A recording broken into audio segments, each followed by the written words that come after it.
Ayúdanos, Señor, a nutrirnos de tu palabra, Señor Jesucristo.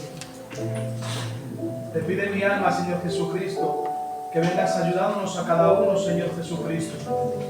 Que bendigas a cada una de las personas que estamos aquí, también de las personas que no han podido venir en el día de hoy. Gracias, Padre, Señor, porque nos permite reunirnos delante de tu presencia. Gracias, Señor, porque tú has permitido, Señor, que podamos, Señor, juntarnos para leer tu palabra, Señor. Y gracias por todas las cosas, mi Dios. En el nombre del Padre, del Hijo y del Espíritu Santo. Amén. Amén. Gracias, Señor. Gloria.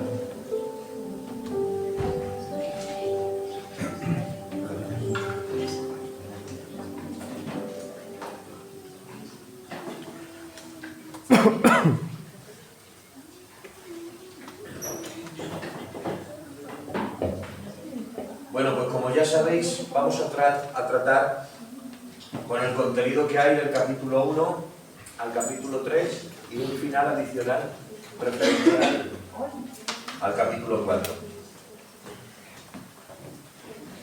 Del capítulo 1 al 3, a esta parte le llamamos el juicio, la parte que nos ocupaba.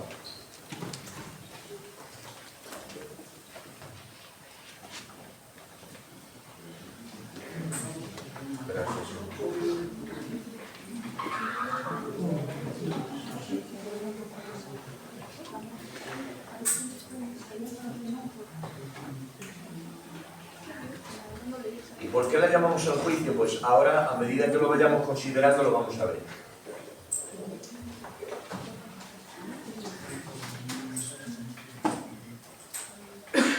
Empezamos leyendo el capítulo 1, verso 16, para introducirnos al contenido de los 3 capítulos. Vamos a empezar con esta lectura. Mirad la Biblia en el capítulo 1, verso 16. Dice, porque no me avergüenzo del Evangelio, porque es poder de Dios para salvación a todo aquel que cree, al judío primeramente y también al griego. Porque en el Evangelio la justicia de Dios se revela por fe y para fe, como está escrito, mas el justo por su fe vivirá. ¿Ha visto cuando al lado de los frascos de colonia, ya sea de 100, de 200 mililitros, hay uno pequeño en miniatura? A veces pone tester pequeño. ¿De qué se trata ese probador? Pues que tiene todo el mismo contenido del frasco grande reducido a un recipiente pequeño.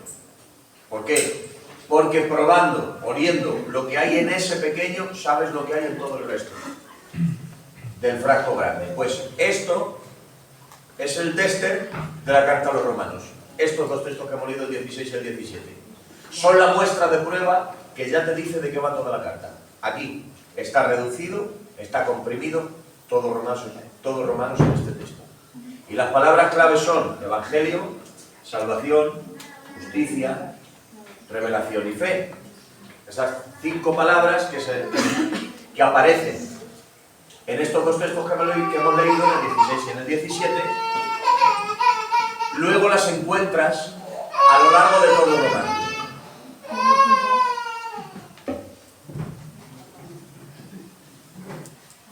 Si te fijas en estas 5 palabras que aparecen a través de toda la carta, contando sale la siguiente cuenta. La palabra revelación aparece 4 veces. La palabra salvación aparece 5 veces. La palabra evangelio aparece 13 veces. La palabra justicia aparece 31 veces y la palabra fe aparece 35 veces a lo largo de Romanos. ¿Por qué? Porque, como decimos, es una pequeña muestra que te muestra toda la carta. Porque en estas 5 palabras se encuentra Romanos. Porque Romanos es una carta acerca de revelación, acerca de justicia, acerca de fe, acerca de evangelio y acerca de salvación. Por eso, el tema maestro, el tema principal de Romanos es salvación. Si hubiera que resumir qué es Romanos en dos textos, los dos textos serían estos. Y si hubiera que reducir y resumir qué es Romanos en una palabra, es salvación. Esto es una de las cosas más importantes que tenemos que entender sobre la carta. Dijimos que el propósito de la carta y del viaje de Pablo era anunciarles que iba para allá. ¿Para qué? Para tratar con los hermanos de Roma, ministrarles y hacerles bien, recibir apoyo misionero de ellos y continuar con el viaje a España. Eso es el propósito de la carta y del viaje. Ahora, el contenido de la carta, el tema principal de la carta es salvación.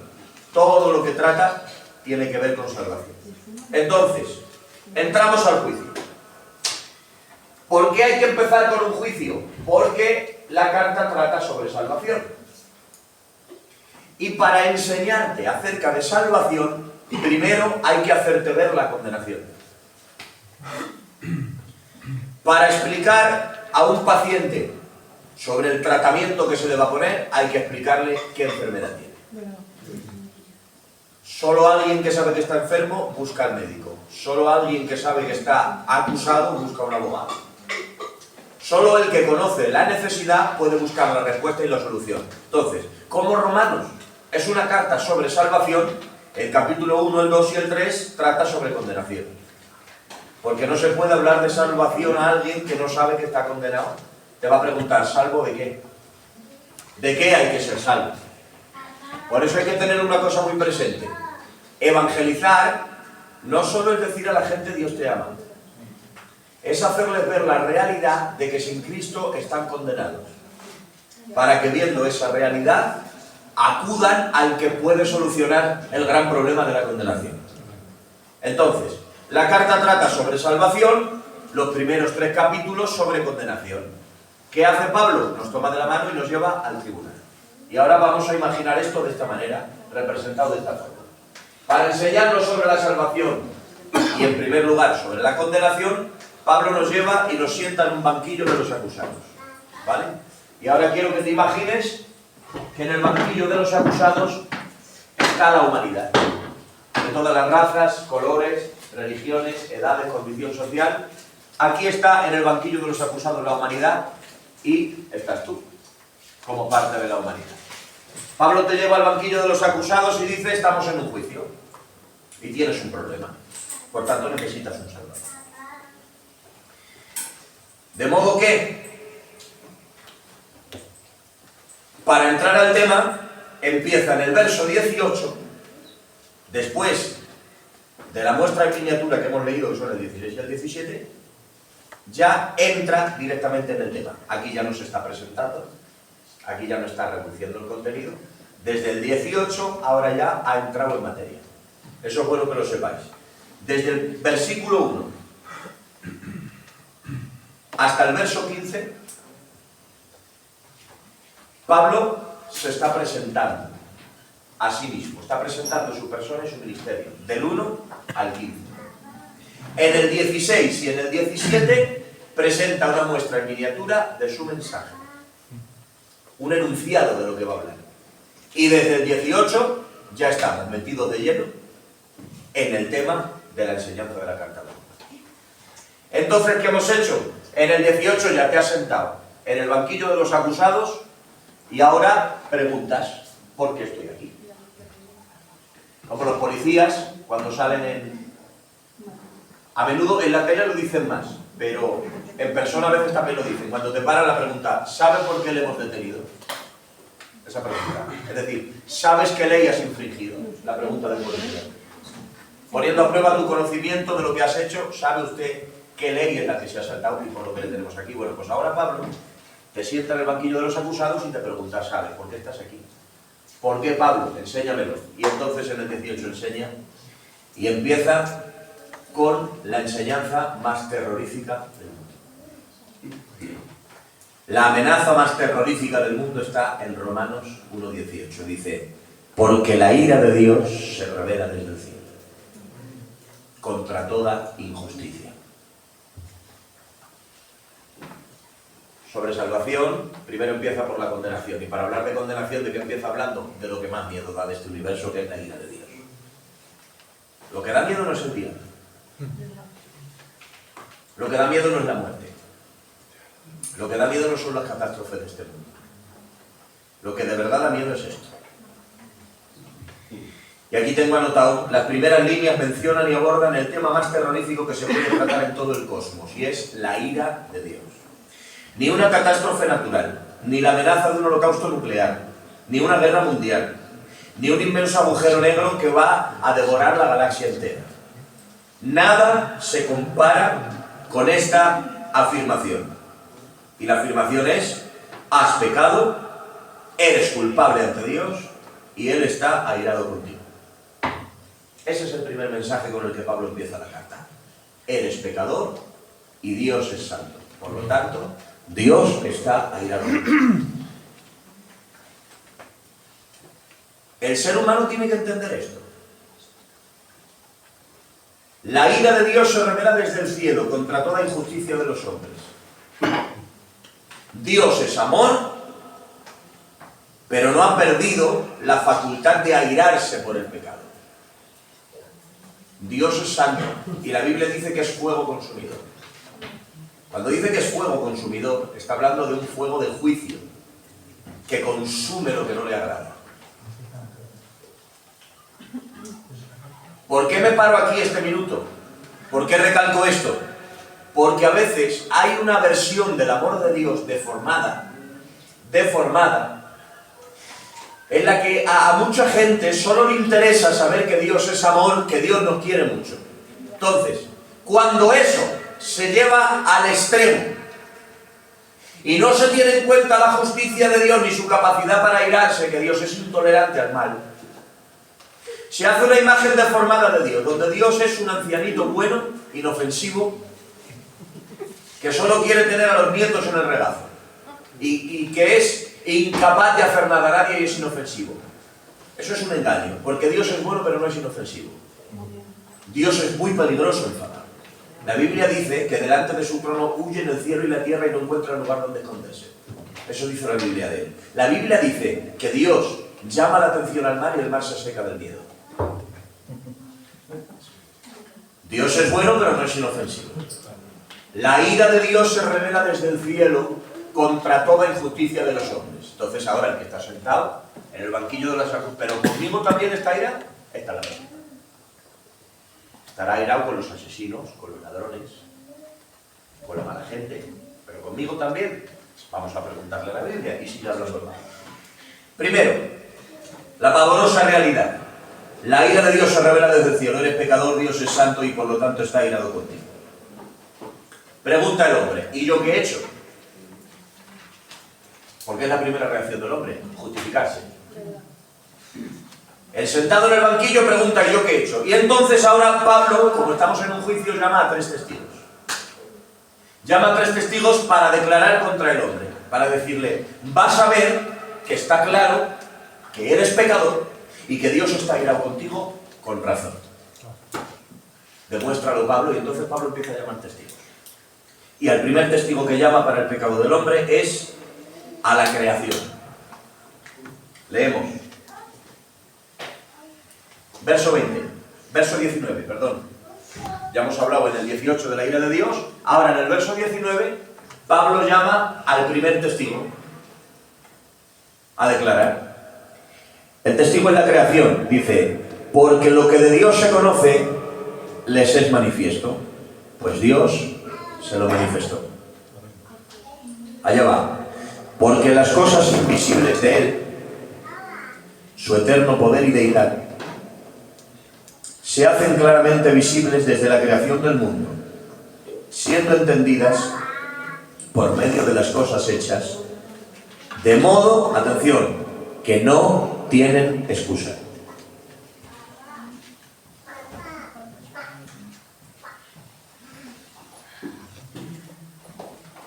Lo hubiera apuntado aquí, lo que pasa es que la pizarra no me ha aparecido, ¿vale? Quiero hacer este paréntesis. La quería, os prometí que la traería y he pasado a por ella, pero no aparece, pues la tenía en mi culto. y ahora no aparece. Pero es sencillo de coger y de apuntar. El primer testigo que Pablo llama para declarar contra el hombre y decirle eres responsable es la creación. ¿Por qué? Porque la primera pregunta del hombre es ¿qué he hecho? La respuesta es pecado. Justificación del hombre. Me estás diciendo que Dios está irado conmigo, que he pecado contra un Dios que no he visto. Es que no se ha dado a conocer a mí. No se ha dado Dios a conocer a mi vida. A un Dios invisible, ¿cómo voy a ser responsable de haber ofendido a alguien a quien no puedo ver? Y entonces Pablo contesta y llama a la naturaleza y la naturaleza testifica. Las cosas invisibles de Dios son claramente visibles por medio de las cosas hechas. Es decir, el universo creado, la naturaleza, la creación, las estaciones, el orden de todo lo que existe, te hace ver que hay un creador. Si yo veo un reloj aquí, yo entiendo que ese reloj no salió porque hubo una explosión en un almacén y de la explosión de un almacén se juntaron todas las piezas de modo que se hizo un reloj. Al igual que eso es impensable, yo no creo que si tiras las letras al azar al aire, al caer sale una poesía de Lorca. Y no se puede escribir el Quijote tirando al azar unas letras, una sopa de letras al aire y que caiga el Quijote escrito. Pues de igual manera que eso es imposible. No se pueden coger las piezas de un ordenador, hacerlas explotar y que al caer caigan en tal orden que salga una computadora. Pues ahí está diciendo Pablo, bueno, pues mirando al universo y miras el sol, y miras la luna, y miras la noche, y miras el día, y miras la naturaleza, y miras todo lo que existe. La naturaleza te dice a gritos, Dios es real, hay un creador. Sí, señor. Porque la creación es una manifestación constante donde Dios se da a conocer a los hombres.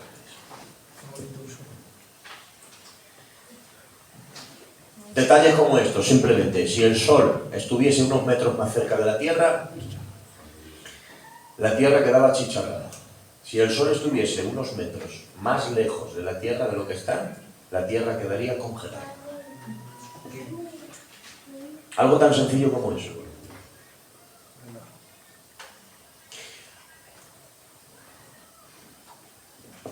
Algo tan sencillo como la vida humana. El cerebro humano. Después de tantos años de tecnología y de crear ahora la revolución de la tecnología que es la inteligencia artificial, todavía la inteligencia artificial, todavía la tecnología no ha llegado jamás a igualar la mente humana.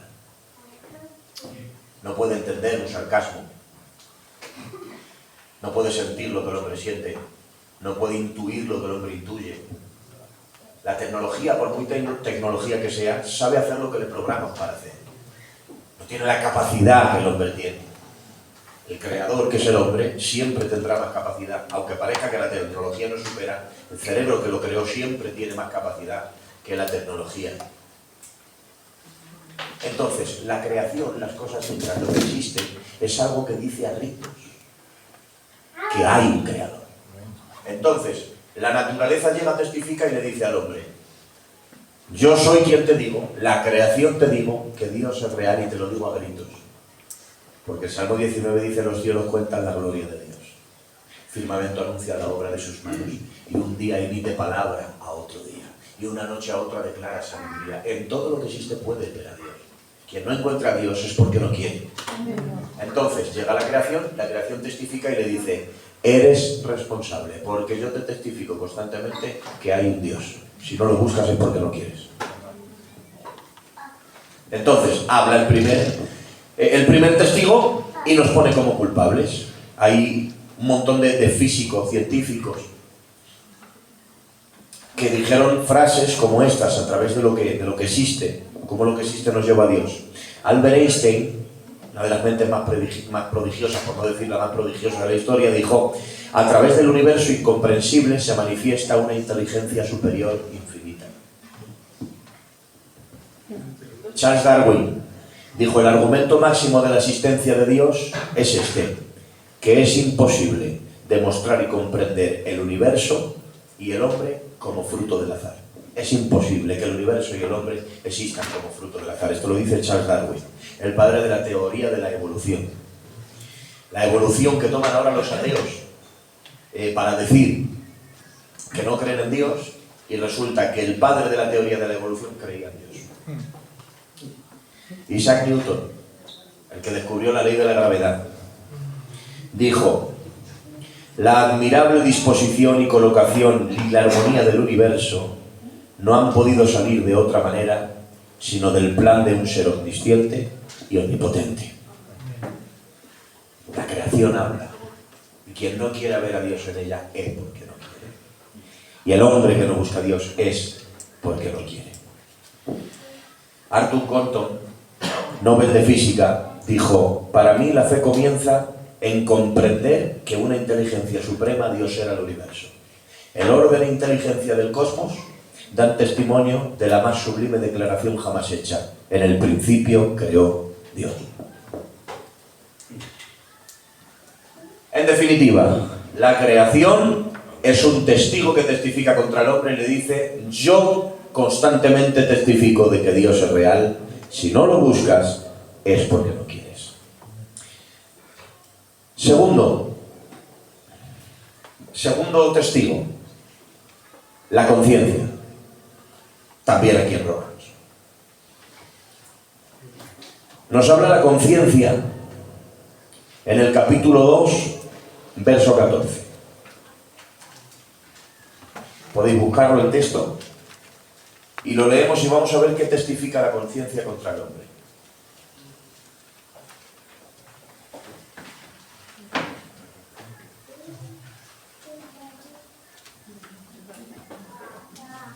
¿Lo tenéis? Capítulo 2, verso 14. Testifica la conciencia y dice esto: porque cuando los gentiles que no tienen ley hacen por naturaleza lo que es de la ley, estos, aunque no tengan ley, son ley para sí mismos. Verso 15, aquí está. Mostrando la obra de la ley escrita en sus corazones, dando testimonio su conciencia y acusándoles o defendiéndoles sus razonamientos, en el día en que Dios juzgará por Jesucristo los secretos de los hombres. ¿Por qué la conciencia testifica? Porque si la creación, el universo y la naturaleza testifican que Dios es real como creador, que hay un creador, la conciencia del hombre, ¿qué es la conciencia?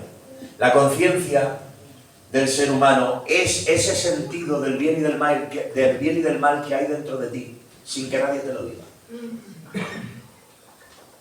El bien y del mal que hay dentro de ti sin que nadie te lo diga.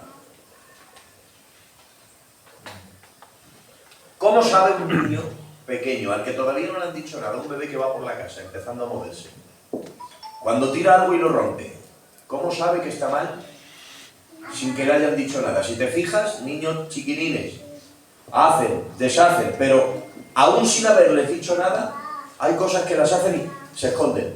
Y ven al papá y pum, y se echan palo. Y ven a la mamá y se preocupan. Si nadie le ha dicho nada, ¿qué ocurre? Esa es la conciencia trabajando. Desde que se va teniendo uso de razón con el tiempo, el sentido del bien y del mal se desarrolla en el interior sin que nadie te diga esto es bueno y esto es malo. Luego, la enseñanza, es decir, la educación que se nos da, eso lo que hace es que desarrolla el sentido del bien y del mal, pero lo desarrolla, pero tenerse ya se tiene, por la conciencia. Cuando Caín mata a Abel, no existe un Moisés, no existe una ley, ni existe nada ni nadie que diga no matarás. No existe ningún predicador que dijera no se puede matar. Pero Caín mata a Abel y cuando el Señor le pregunta dice ¿dónde está tu hermano? No sé. Nadie le ha dicho no matarás, ningún libro lo dice, Moisés todavía no existe, son solamente una familia en todo el planeta. Pero mata y cuando Dios le pregunta dice no lo sé, disimula, porque algo dentro de él le dice que matar está mal. Eso es el trabajo de la conciencia. La noción interna del bien y del mal que uno tiene de forma innata sin que nadie se lo diga. Entonces, ¿qué hace la conciencia? La conciencia habla con el hombre acusado. Porque el hombre dice, Dios no se me ha dado a conocer. Y le dice a la naturaleza, perdóname que sí. A través de la creación, Dios te demuestra que es real. Y luego el hombre dice, es que a mí nadie me dijo que era malo, pero llega a la conciencia y le dice, perdóname, que yo estoy dentro de ti y te digo lo que es malo, sin que nadie te lo diga. Entonces, si la creación muestra a Dios como creador, la conciencia muestra a Dios como juez. La creación y la naturaleza revelan al hombre que Dios es creador. La conciencia revela al hombre que Dios es juez.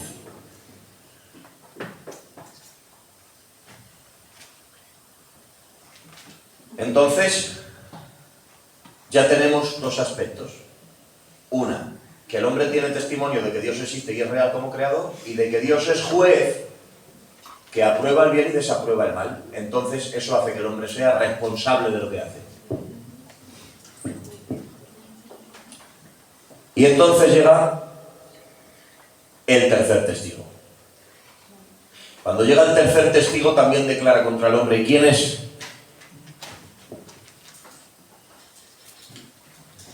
El tercer testigo es la ley de Moisés.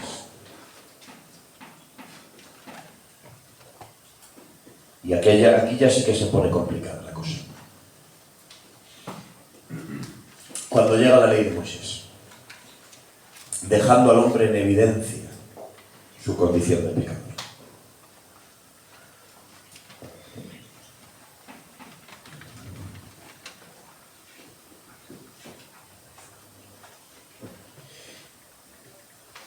Capítulo 3, verso 19.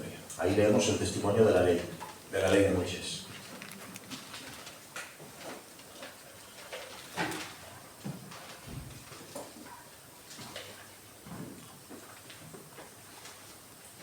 ¿Puedes leerme, Quique, si haces el favor? El 3:19. Pero sabemos que todo lo que la ley dice, lo dice a los que están bajo la ley, para que toda boca se cierre y todo el mundo quede bajo el juicio de Dios. Ya que por las obras de la ley ningún ser humano será justificado delante de él, porque por medio de la ley es el conocimiento del pecado. Ahí tienes al tercer testigo. Lo que la ley dice, lo dice a los que están bajo la ley, para que toda boca se cierre y todo el mundo quede bajo el juicio de Dios.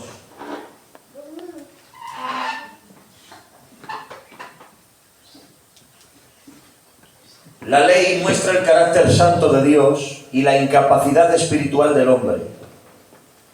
Ejerce como diagnóstico de su naturaleza caída y es la confirmación definitiva de que Dios es santo y el hombre es pecador.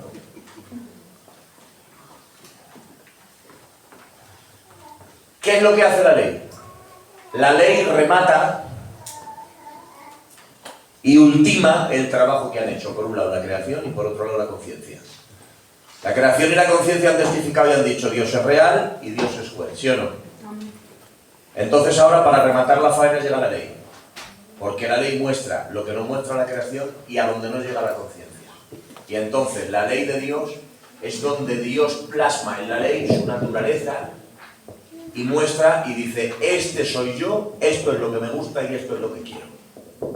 Entonces, ¿qué ocurre cuando Dios escribe en unas tablas en la ley, este soy yo, esto es lo que me gusta y esto es lo que quiero? Que ahí es donde vemos definitivamente que estamos todos fritos. Porque nos damos cuenta que es absolutamente imposible vivir a la altura de los estándares de la ley de Dios. Ese es el trabajo de la ley. La ley vino para hacerte ver condenado. Porque la ley puede revelar el pecado, pero no puede salvar de él. ¿Qué es la ley?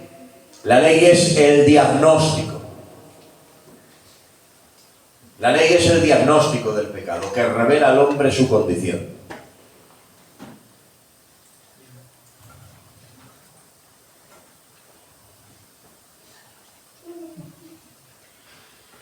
Entonces, habiendo hablado los tres testigos, que le dicen al hombre, eres responsable porque hay una creación que revela a Dios, eres responsable porque hay una conciencia que te habla de Dios como juez, y eres responsable porque hay una ley que te muestra lo que Dios quiere. Bajo esos 3 testigos, ahora hay 6 cargos. Y los 6 cargos están desde el capítulo 1, verso 21. Ir ahí a leer conmigo.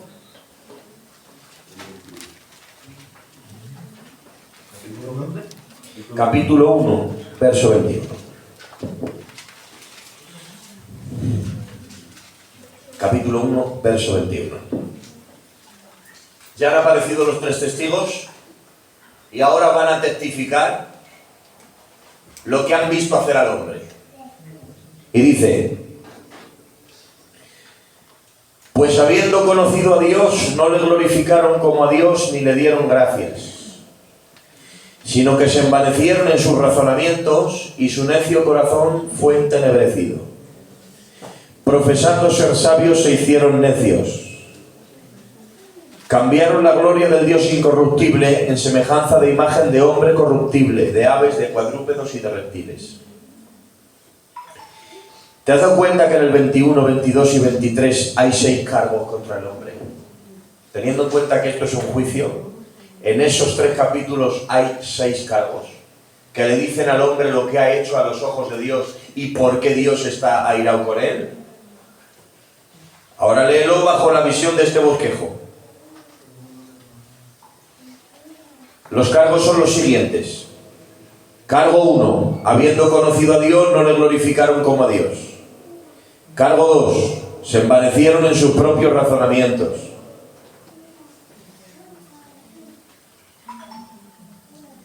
Cargo 3. Profesando ser sabios, se hicieron necios. Verso 22. Cargo 4. Cambiaron la gloria del Dios incorruptible. Quinto cargo. Cambiaron la verdad de Dios por la mentira. Sexto cargo. No aprobaron tener en cuenta a Dios.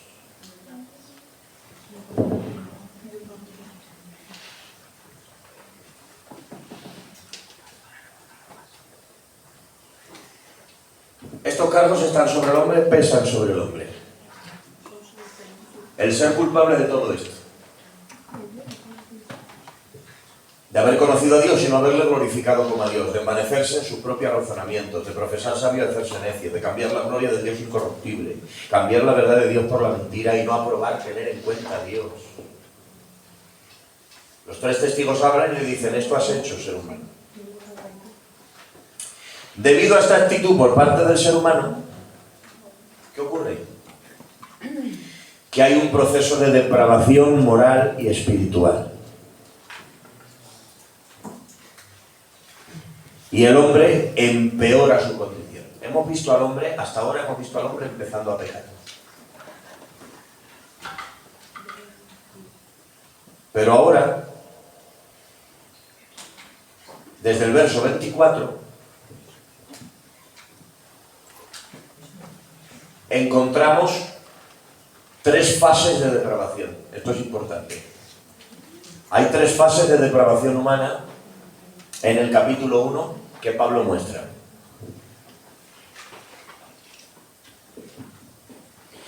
Y las 3 fases de depravación son estas. Primero leerlo, ¿vale? Por lo cual Dios los entregó a la inmundicia, en las concupiscencias de sus corazones, de modo que deshonraron entre sí sus propios cuerpos. Verso 25. Saltamos al verso 26. Por esto Dios los entregó a pasiones vergonzosas.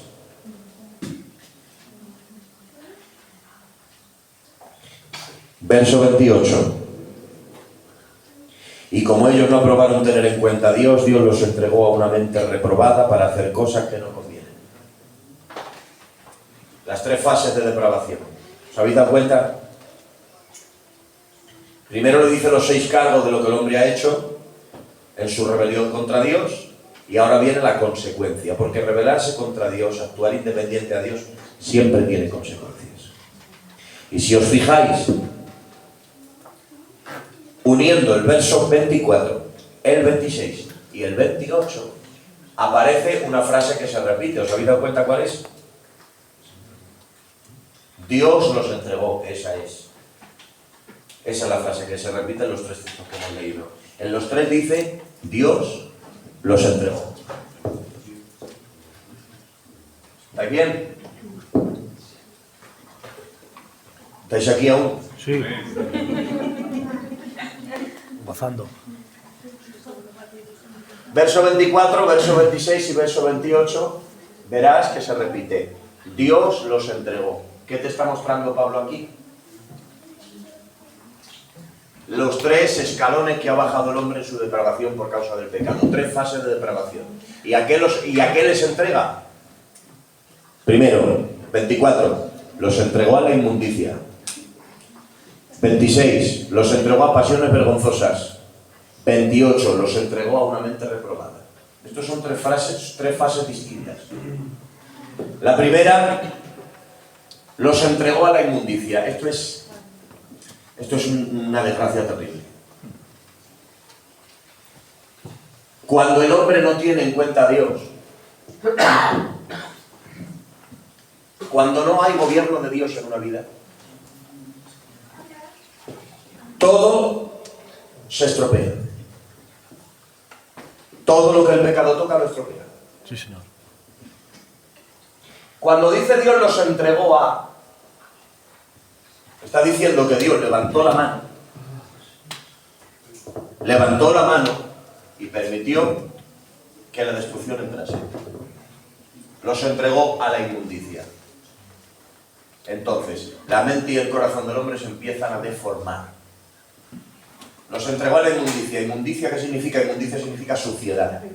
Es decir, Dios permitió que la suciedad, por causa de su rebelión, se manifestara y controlara la vida del hombre. Pero es que de inmundicia pasamos al 26 y dice, los entregó a pasiones vergonzosas. Y aquí ya es cuando entramos en algo, con mucho respeto, pero tal cual la Biblia lo dice, lo enseñamos. Es cuando se cambia el orden natural de las cosas. Cuando se cambia el orden natural establecido por Dios.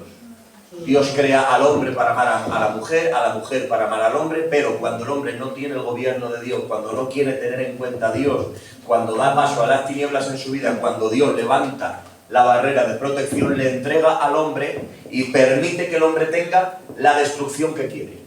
Porque rechazar a Dios es abrazar la destrucción. Entonces lo que Dios hace es permitir que el mal tome control del hombre. ¿Cuál? Las pasiones vergonzosas. Pero ojo, que de aquí parece que no se puede ir a peor. De aquí parece que no se puede ir a peor. Y dice, los entregó a una mente reprobada. La inmundicia, 2, las pasiones vergonzosas, 3, la mente reprobada. Esta es la fase más destructiva de la depravación por el pecado, la mente reprobada.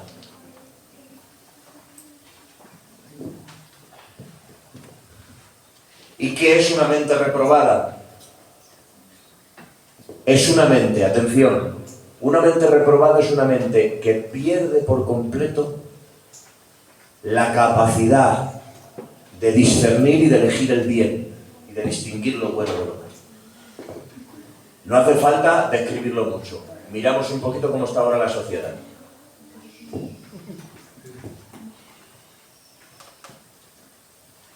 Ahora, últimamente ha salido otra moda de personas que se casan con árboles.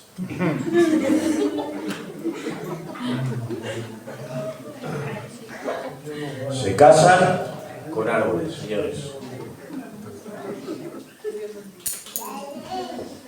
Están enseñando en los colegios, están diseminando en los colegios el enseñar a los niños que tú puedes convertirte en Margarita, aunque seas Manolo.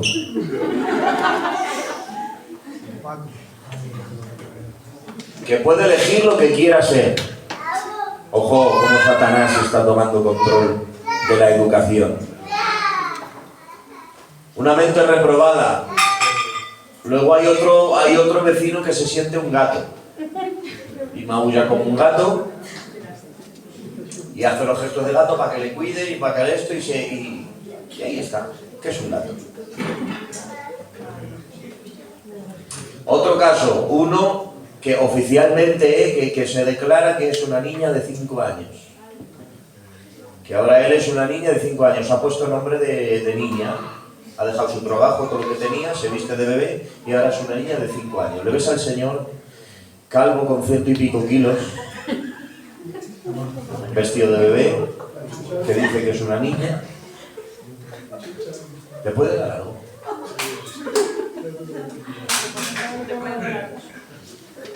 Y resumen, ¿qué ha pasado con todo esto? Dios los entregó a una mente reprobada. La mente reprobada es la que ha perdido ya el norte completamente de lo que es el bien y de lo que es el mal.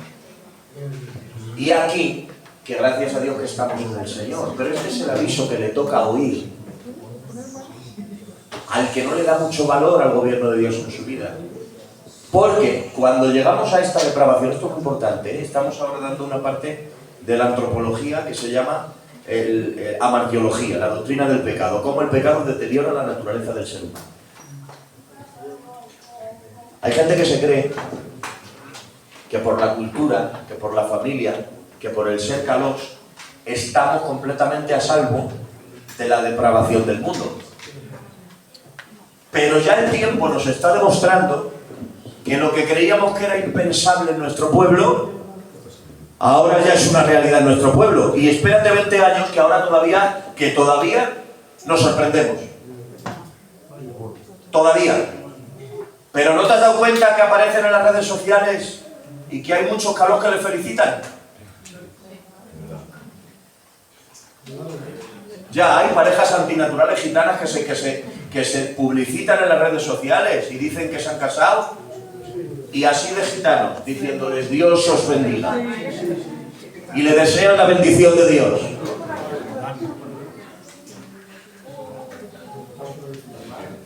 Y ese es el momento perfecto. Ese es el momento clave en tu vida, en el trato de Dios contigo, donde desarrollas el fruto de no echar maldiciones.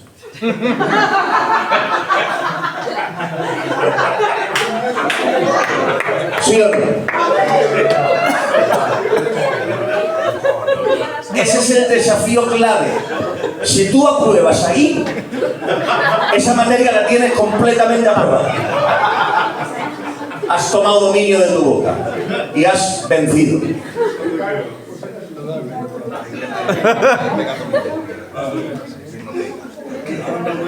Porque sale solo la boca sin tu permiso.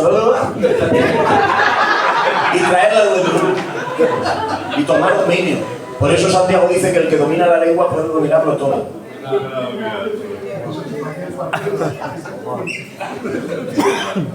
Dios los entregó a una mente reprobada. Esto hace el pecado en el hombre.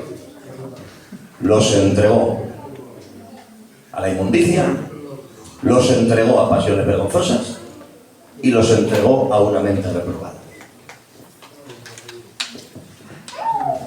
Benedicto dice, leerlo conmigo, el 29 hasta el 31.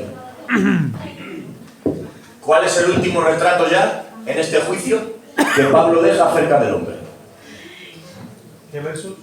29, 30 y 31 del capítulo 1.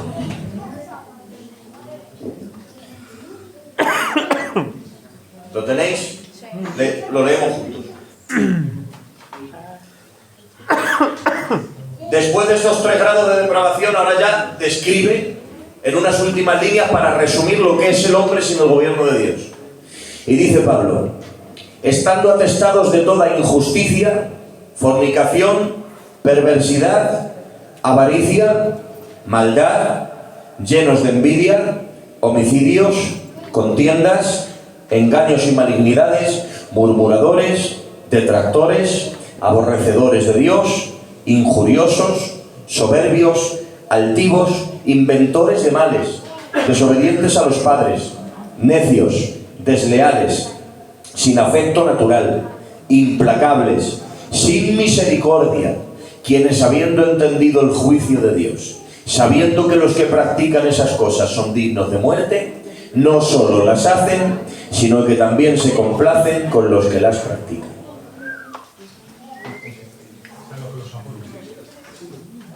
qué retrato tan terrible acaba haciendo Pablo sobre la raza humana sin Dios. La raza humana, por completo. No está hablando de uno ni de dos, está hablando de la raza humana.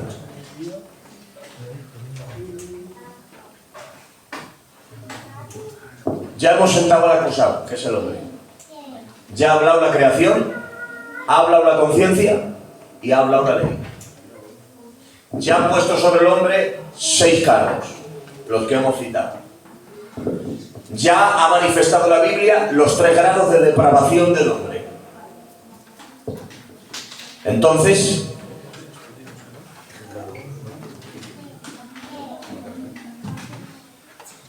después de todo esto, cuando todo esto se lleva a juicio, tiene que haber un veredicto, como en todo juicio.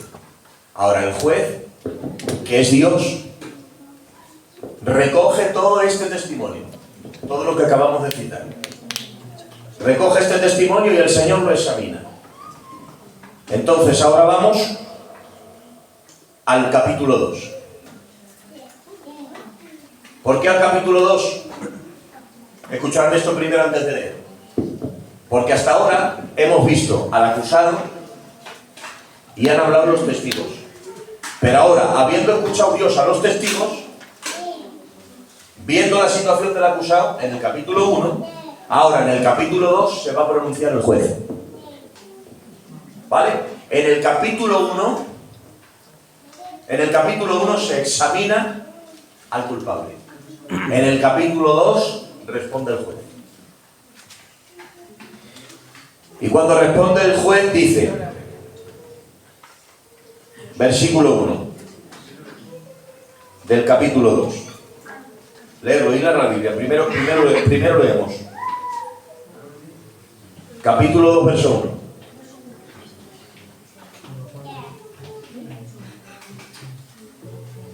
Y dice, por lo cual eres inexcusable, oh hombre, quien quiera que seas. Quedaros con esta palabra, nos detenemos ahí un momento. Le dice al hombre, eres inexcusable, quien quiera que seas. De aquí no se libra nadie. Esto no es para los malos, para los peores, para los criminales. Eres inexcusable, quien quiera que seas. Tú que juzgas, pues en lo mismo que juzgas a otro, te condenas a ti mismo. Pues tú que juzgas, haces lo mismo. Eso es lo primero que ha dicho el juez. Entre los versos 1 al 5 hay al menos 2 aspectos a destacar. Mucha atención a esto. Uno de ellos es el uso del singular para dirigirse a la raza humana. Cuando habla el hombre no dice vosotros. Dice tú, eres inexcusable tú. ¿Por qué si está hablando de toda la raza humana usa el singular? El singular lo usa porque se está dirigiendo a todos y a la vez hablando con cada uno. Lo cual nos deja ver la omnisciencia de Dios plasmada en la Escritura. Hablando el Creador con cada una de sus criaturas y dejándole ver que conoce su condición y conoce su conducta. Y otro aspecto a destacar es la forma tan drástica de expresarse. Romanos es aplastante. ¿Os habéis dado cuenta que no hay grises hasta ahora? Que todo es blanco y negro, que son afirmaciones muy absolutas, son afirmaciones muy aplastantes, que no dejan lugar a duda alguna. Porque es el mazo del juez obrando. Y ahora, dice, hasta en 4 ocasiones en solo 5 textos. Eres inexcusable, le dice. En el verso 1 le vuelve a decir, te condenas a ti mismo. En el verso 3 le dice, no escaparás del juicio de Dios. Y en el verso 5 le dice, atesoras para ti mismo ira, para el día de la ira. Condenación. Eres inexcusable. Tú que juzgas haces lo mismo. No escaparás del juicio de Dios. Atesoras para ti mismo ira. ¿Vale?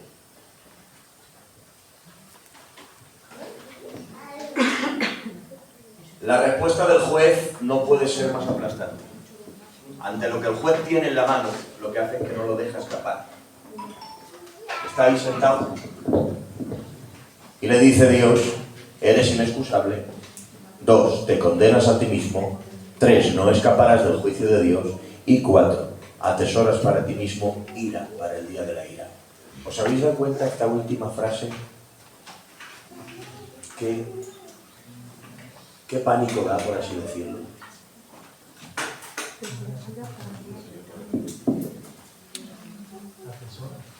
Atesoras para ti mismo ira.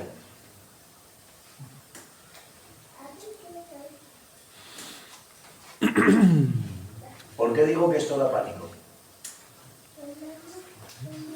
Atesoras. ¿Qué es atesorar? Guardar, incluso ahorrar.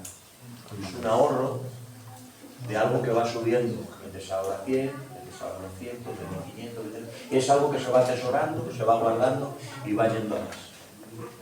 Pues mira la condición del hombre, de todo, de tú, de ti, de mí, de todo, que estáis sentados en el banquillo de los acusados. Le dice Dios: estás ahorrando ira de Dios para tu vida. Esa era la condición del hombre. Esa era nuestra condición.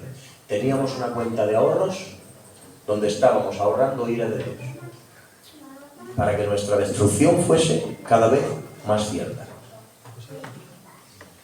Con cada palabra maldicha, con cada actitud maldicha, con cada mal pensamiento del corazón, con cada pecado cometido, con cada error cometido, con cada cosa en la que uno va tropezando y transgrediendo la ley de Dios, va haciendo un ahorro, una cuenta de ahorro de ira de Dios. Esta es la condición del hombre en su estado de condenación.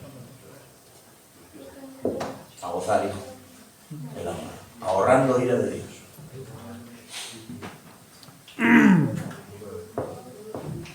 ¿Y qué ocurre? Llevo ya 50 minutos. Estáis siendo fieras. Pero estamos en una parte en la que no lo puedo contar ahora. Porque hemos llegado a una parte muy importante donde tenemos que llegar al desenlace, ¿vale? Y en el desenlace realmente está el mensaje importante. Eres inexcusable, te condenas a ti mismo, no escaparás del juicio de Dios y atesoras para ti mismo ira. Y le vuelve a decir: para que veas que el veredicto no es injusto, porque Dios nunca hará un juicio injusto. Dios nunca hará un juicio injusto. Le dice: por tu dureza y por tu corazón no arrepentido. Sí, Señor. Amén. Hemos hablado de depravación, ¿verdad? Que el hombre entregó a 3 cosas. Que Dios entregó al hombre a 3 cosas. Lo hemos dicho hace un momento, ¿no? ¿Cuáles eran? Se entregó primero a... ¿Alguno que conteste? ¿Qué se entregó? A la inmundicia. A la inmundicia. Segundo, Vergonza. tercero, a una mente reprobada. ¿Sabes cuál es el síntoma más grave de una mente reprobada? Más que todos los que hemos dicho. Y mira que hemos contado cosas fuertes. Más que todos esos.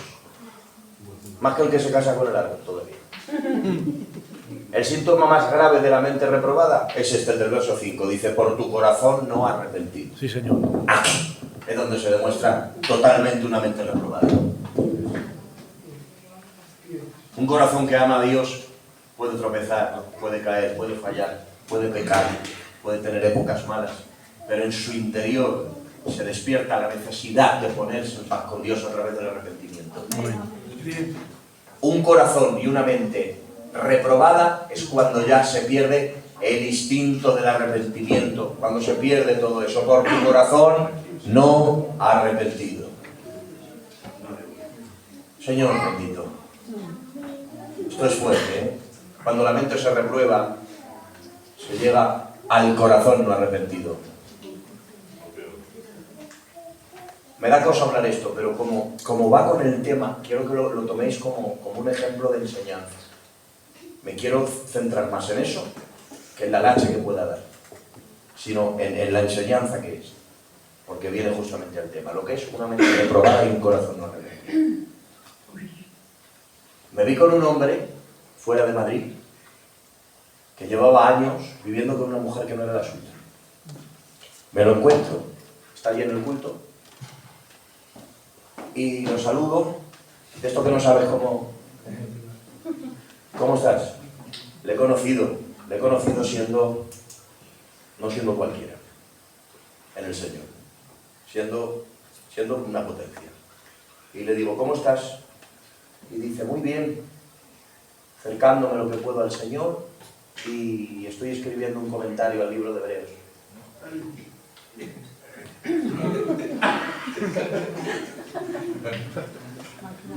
Un comentario, mira si sabía. No es que leyera comentarios solo, es que tiene un comentario suyo escrito. Y está viviendo de la manera que está viviendo. La mente reprobada que produce un corazón no arrepentido. El saber, pero no arrepentirse. El saber y saber, pero no aplicar a la vida diaria. El llenarse la mente de información, pero sin la palabra de Dios en el corazón para gobernar mi vida. Dice, por tu dureza y tu corazón no arrepentido. Esta es la peor fase del pecado y esta es la peor fase de una mente reprobada. El corazón no arrepentido. Dice, ahorras para ti mismo, atesoras ira para el día de la ira. Bueno, el veredicto está dicho. Inexcusable, irresponsable ante Dios. Han hablado los testigos, se han presentado los cargos, se ha demostrado la culpabilidad y ante eso se emite una sentencia. Porque si hay unas pruebas, si hay unos testigos y hay un veredicto culpable, ahora tiene que haber una sentencia. ¿Y cuál es la sentencia? La sentencia está en el 3:23. Te lo cito y después, ahora no lo leas, después la apuntas. La sentencia está en Romanos 3:23. Y la sentencia no podía ser peor. Que la cárcel, la silla eléctrica, la horca, la hoguera, peor. Mira que en la antigüedad había penas de muerte para el criminal de todos los tipos. Una de ellas era meterlos en un saco lleno de serpientes. Un saco cerrado lleno de serpientes. Que lo mordían, que lo mataban. Había otra que era la gota serena, en China.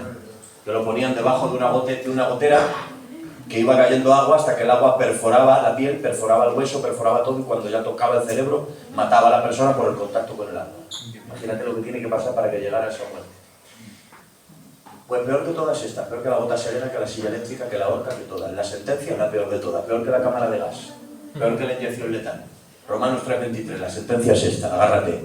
Dice, por cuanto todos pecaron, están destituidos de la gloria de Dios. Esta es la desgracia más grande que el hombre ha podido experimentar. Sí, Señor. Destituido de la gloria de Dios. ¿En qué se resume esto? Cuando al acusado se le dice, estás destituido de la gloria de Dios, se le está diciendo,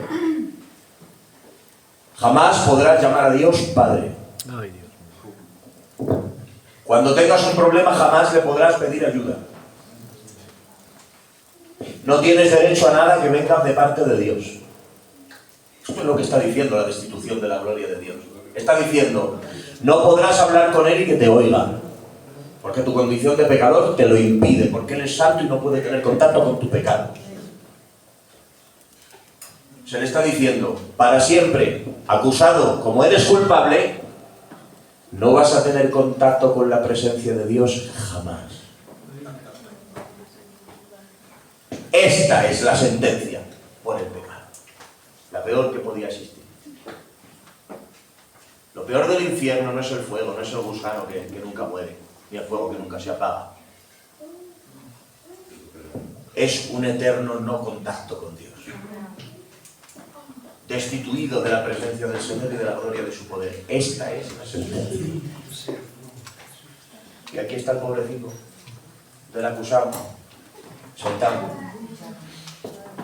Y mira para los lados. Y no tiene nadie. Y ha dicho, pero es que tener misericordia, hombre, que no he visto a Dios, que si no lo veo no puedo agradarle. Y le dice la naturaleza, aunque no lo ves, yo te decía que Él era real. Pero que nadie me predicó ni me dijo lo que era bueno y lo que era malo. Y le dice la conciencia, yo te lo decía y no me hiciste caso. Y dice el hombre, pero hombre, que no soy tan mala persona. Y le dice, tú que juzgas a las demás también haces lo mismo. Y entonces ayudarme a alguien. Y se crea silencio en la sala del juzgado, nadie puede hacer nada por el otro. Y desde el tribunal se oye, destituido de la gloria de Dios para siempre. Y entonces, ¿a qué parte llegamos? Ponme la música ahora, porque esta es mi parte preferida.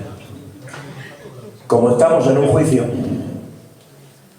hay un acusado, han hablado los testigos, hay un juez, hay unas pruebas y hay unos cargos.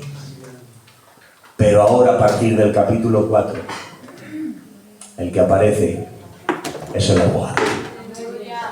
Sí, Señor. Cuando el hombre ya no tiene remedio, y es aquí donde te lleva Pablo en Romanos 1, 2 y 3, te sienta en el banquillo y te dice, lo tuyo no tiene remedio, estás destituido de la gloria de Dios y te lo mereces. Entonces se abre la puerta y entra el abogado. Tranquilo, que tienes abogado. Gloria. Y ahora llega el abogado. Y ahora dejadme que medio predique. Pero yo ahora pregunto.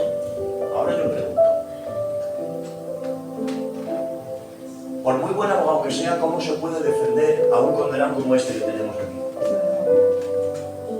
Habiendo dicho todo lo que hemos dicho de él desde que hemos empezado la clase. ¿Cómo lo puedes defender? Además, le podemos decir al abogado que llega, tienes una cosa en contra. Y es que tú sabes que tú no mientes. Porque hay abogados que para ganar un caso mienten. Pero este abogado que llega tiene que ganar el caso sin decir ni una sola mentira y sin cambiar una realidad. Y a ver cómo lo defiendes. Y llega él y dice, muy fácil. ¿Es pecador? Sí. ¿Se merece el infierno? Sí. ¿Se merece la ira de Dios? Sí. ¿Quién le puede defender? Pues solamente le puede defender uno que no haya pecado. Uno que no tenga deuda. Porque de entre los demás nadie puede defender al acusado porque todos tenemos que callar. Porque todos tenemos algo de lo que ser culpables ante los ojos de Dios. Para que alguien responda por ese acusado tiene que estar libre de pecado. Por eso aparece él y dice, yo soy el único que puede abogar por él, porque yo soy el único que pasé del mundo, pero sin pecado. Entonces puede hablar en el tribunal porque no tiene pecado. Dice, tal sumo sacerdote nos convenía, santo, sin mancha, apartado de los pecadores y hecho más sublime que los cielos. Más. Dice, nunca hizo maldad ni hubo engaño en su boca. La inocencia y la perfección de Cristo es tan grande que ni siquiera deseó hacer el mal en un segundo de su vida. Él se puede sentar con el juez y tratarle de igual a igual, porque es tan santo como él. Sí, Señor. Hay uno que está libre de deuda, se llama Jesús. Amén. Vale, tú puedes defenderle. Pero ahora surge otro problema en este juicio. Jesús, tu justicia es tuya, no suya.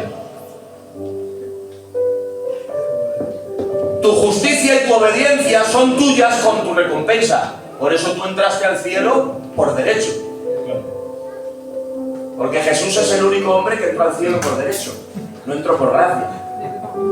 Entró al cielo porque se lo ganó. ¡Amén! Pero tu recompensa es tuya. No le podemos dar la recompensa tuya a este que es pecador y está condenado. Y entonces el abogado dice, sí, hay una manera. Y es que primero yo pague toda su deuda. Aleluya. Llevándome todo el pecado que él tiene y toda la culpabilidad que él tiene. Y el juez dice, estoy airado y esa ira tiene que satisfacerse y no puede pasar por alto. Y entonces el hijo, de alguna manera, en sentido figurado, es como si dijese, Padre, tranquilo, que tú me has enviado para esto. Tu ira no va a quedar sin satisfacer. Tu justicia no va a quedar sin saciar. Entonces se pone él en el banquillo del acusado y el que no tiene pecado se sienta en el banquillo, se pone en la cruz y dice, júzgame a mí por él. Aleluya. júzgame a mí por él. Amén. Me llevo yo todo. La única manera que Jesús tenía de defenderte no era otra que llevarse todo tu castigo. Amén. Entender esto, cuando alguien se arrepiente, Dios no le perdona porque haga la vista gorda. Dios no hace la vista gorda ni aún ante el arrepentimiento. Cuando Dios perdona es porque hay uno que puso la ofrenda para salvar al pecador. Amén. Cuando aparece Él y se pone en medio, dice, castígame a mí por Él. Gloria. Dice Isaías 53, el castigo de nuestra paz fue sobre Él. Te adoro. Gloria a tu nombre. Herido fue por nuestras rebeliones, Gloria a tu nombre, Señor. molido por nuestros pecados. El castigo de nuestra paz fue sobre Él. Te ama mi alma. Y por su llaga fuimos nosotros. Amén. Te adoro. Cada uno de nosotros, dice, todos nosotros nos descarriamos como ovejas y cada cual se apartó por su camino. Claro. Pero Jehová cargó en él el pecado de todos nosotros. Gloria a tu nombre. Se puso en la cruz como un pararrayos. ¿Por qué funciona un pararrayos? ¿Por qué cuando tú estás al lado de un pararrayos, el rayo no te cae a ti? Porque el pararrayos atrae la electricidad. Y el pararrayos, para librarte a ti, se pone el metal y dice que el rayo caiga sobre mí y lo absorbo yo para que no se lo lleve él. Esa es la función de un pararrayos. Eso es lo que hizo Cristo con la ira de Dios. La ira de Dios era ese relámpago que venía sobre ti, sobre mí, y nadie nos podía librar. Jesús se puso en medio y lo atrajo.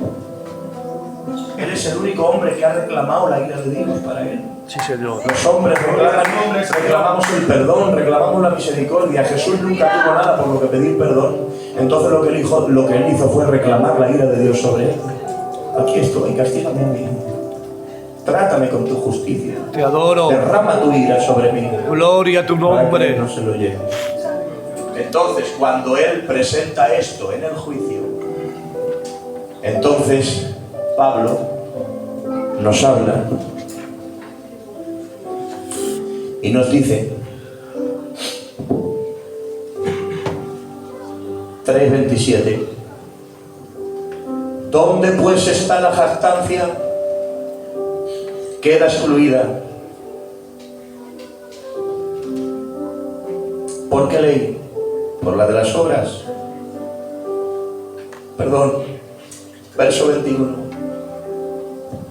En el verso 21, ahora aparece el abogado y se nos relata lo que él va a hacer. Dice, prestar atención. Pero ahora, aparte de la ley, se ha manifestado la justicia de Dios, testificada por la ley y los profetas, y aquí está el nombre del abogado. La justicia de Dios por medio de la fe en Jesucristo, para todos los que creen en Él. Aleluya. Gloria. Aparece el abogado, se lleva toda la ira y dice, y ahora que yo me llevo toda la ira, tú te puedes llevar toda mi justicia. Y entonces el acusado que está aquí pregunta, ¿y qué tengo que hacer?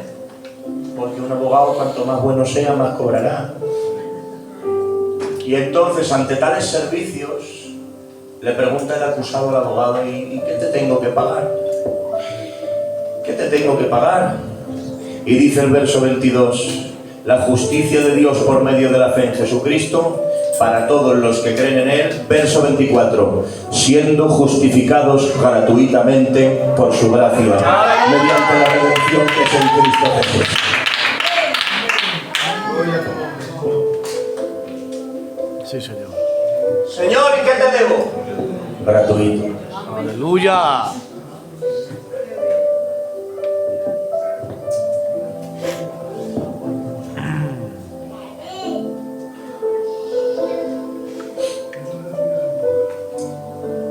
Deja que te resuma para ir acabando. Mira.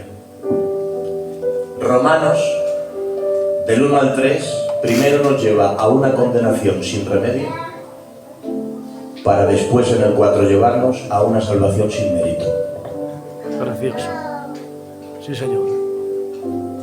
Romanos nos lleva a una condenación sin remedio, para acabar en una salvación sin mérito. Te ganaste la condenación, pero no te ganaste la salvación. Aleluya. Estabas condenado porque te lo mereces, pero eres salvo porque se te ha hecho el regalo. Amén.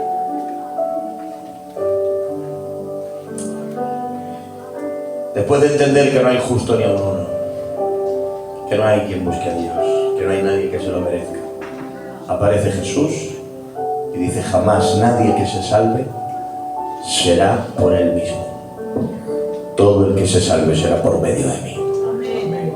Porque no hay otro nombre bajo el cielo dado a los hombres.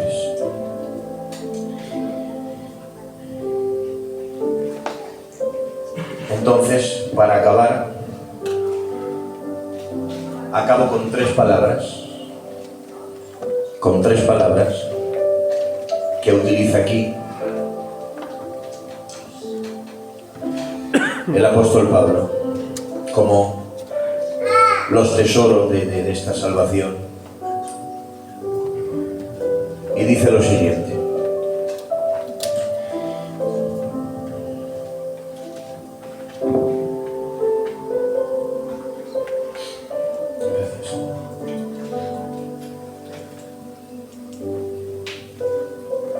leer desde el verso 24 conmigo. Siendo justificado gratuitamente por su gracia mediante la redención que es en Cristo Jesús, a quien Dios puso como propiciación por medio de la fe en su sangre. Los que estáis tomando notas, escribir estas tres palabras: propiciación, redención y justificación. Sí, Señor.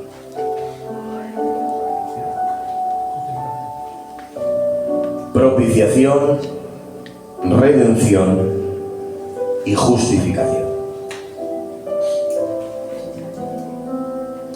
Con esta breve explicación de estas tres palabras, rápido, acabamos. ¿Está bien? Amén. ¿Por qué? Porque todo lo que hemos hecho ha sido describiendo la condenación. Y ahora vamos a describir un poquito por encima la salvación. En estas tres palabras que las ha mencionado en este texto, os habéis dado cuenta que dice: siendo justificados mediante la redención en Cristo Jesús, a quien Dios puso como propiciación por medio de la fe. ¿Qué hay de diferencia en esas tres palabras? Propiciación, redención y justificación. Propiciación es la satisfacción de la justicia divina. Eso es la propiciación.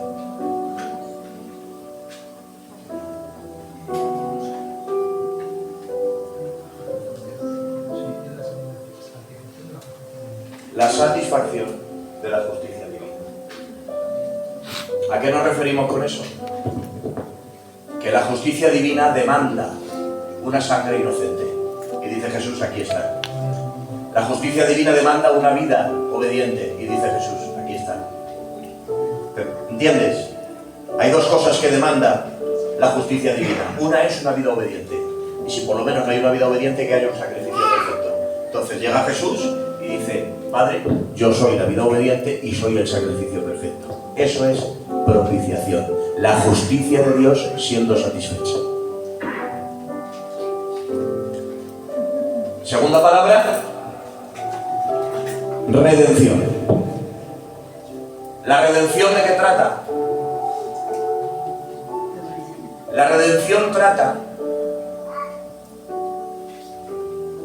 sobre la esclavitud del hombre. Pero para definirla, la redención es el rescate del hombre de la esclavitud del pecado. Eso es la redención. Rescatar al hombre de su condición de esclavo del pecado, de la esclavitud del pecado. Gracias.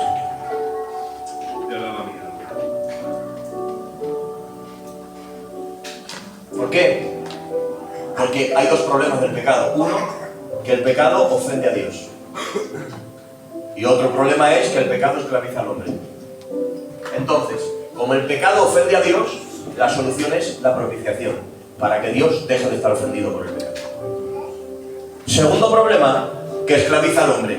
¿La solución cuál es? La redención. Porque cuando te redime, te hace libre del pecado.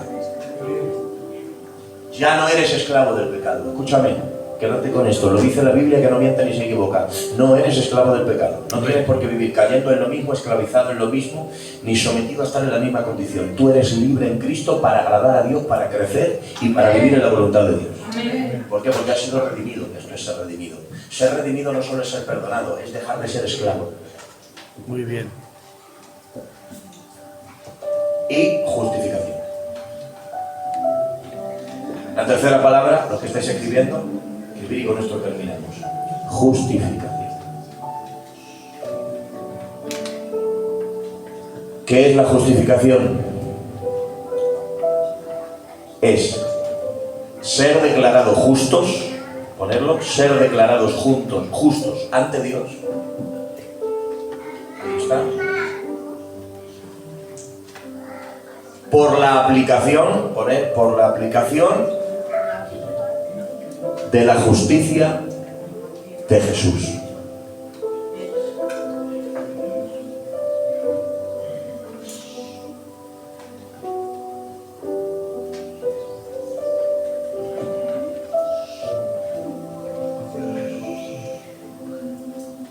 Esto recuerdo que lo compartí hace un tiempo, predicando.